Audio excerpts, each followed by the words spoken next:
The Modi government should respond to Donald Trump's provocative comments, where he referred to India and Russia as dead economies.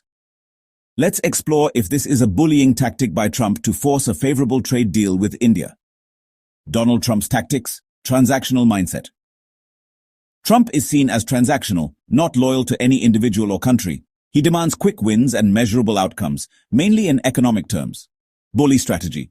He tends to respect countries like China and Brazil that hang tough and push back. India is seen as more submissive. Flattery doesn't last. Although India tried to build rapport with Trump through public events, like Howdy Modi, panelists agree that flattery only gets temporary favor with Trump.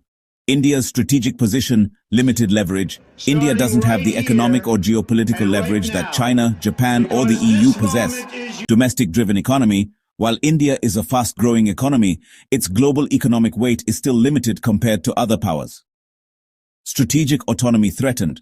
Trump's criticism of India's oil trade with Russia and demands on opening agriculture and dairy sectors are seen as efforts to erode India's autonomy. Expert views. Edward Luce from Financial Times thinks Trump disrespects countries that give in easily.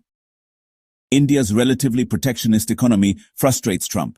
The bonhomie between Modi and Trump was transactional, not based on real friendship. Meera Shankar, former Indian ambassador, thinks India should respond strategically, not emotionally. Suggests behind-the-scenes diplomacy rather than public confrontation. India must make calculated decisions that minimize harm to economic growth.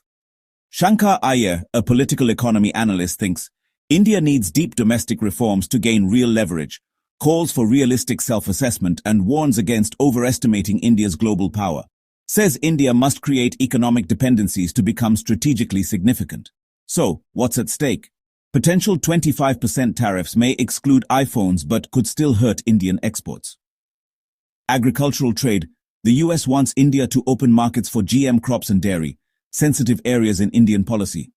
Trump is angry over the $40 billion US trade deficit with India. So the consensus of the experts is that India must avoid emotional or public confrontations with Trump. Play the long game through strategic economic reforms. Be realistic about its current global standing while preparing for growth. Use quiet diplomacy and wait out Trump's tantrums, possibly leading to a better deal.